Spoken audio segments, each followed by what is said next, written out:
Kamarabayan sa ina naman.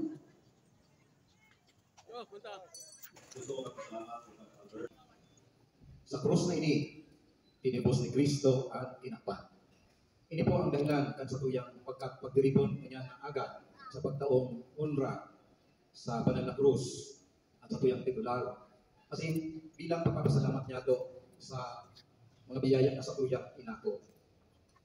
Kaya sa iba po ang sa tuyang mga katuwang na padi sa parokya, ito pong pasalamatan ang kadakol ng mga tao na imbento sa tuyang okasyon niya.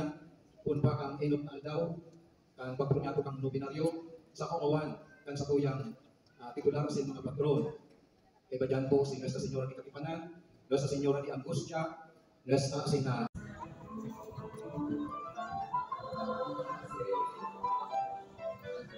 Hagada ng advice sa mga kadipisinan sa pagkabuhay. And sabi niya kasaba kumain na siya ng sugod. And third, aram mo minsan si Bishop po nagbibisa, nagmamadali. Less ang picture taking na actually ang problema sa tuhod ay pwedeng magparatindog na mapapicture. Pero he can do that more. Ngunyan, may time na siya sa picture taking. More picture taking. Ang paborito ko, picture taking.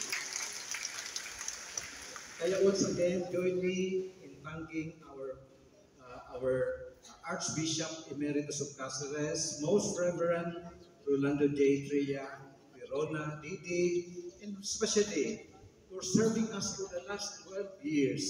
Dito makatawaran sa iyang serbisyo sa Archdiocese na digdis sa tuyang parok na permisyang maugmana kay Banyato sa pagselebrar ang Misa. Once again, thank you very much po, Bishop. Asin sa inyong pagkabos, kauyang niya nang sumaro sa tuyang misa, mga taga-parokya, sin kataraning na parokya, salamat po kaninyong namin. And atong magpasalamat kay Father Albert.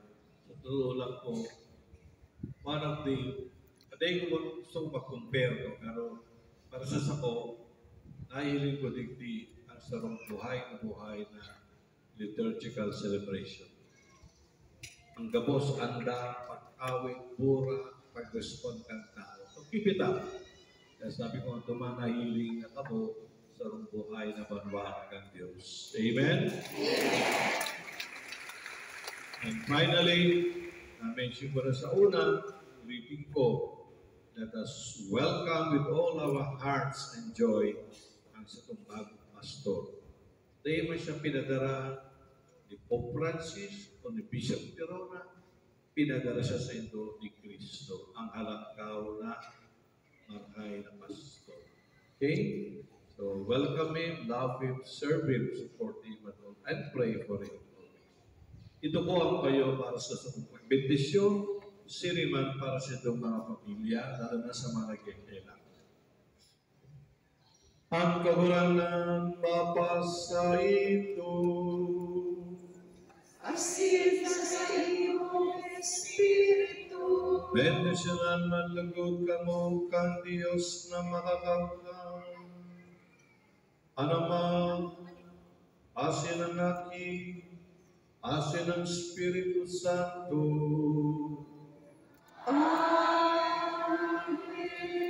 Lako ka mo, asin iarubay ang Ebanghelyo. Salamat sa Diyos. Viva la banal na cruz! Viva!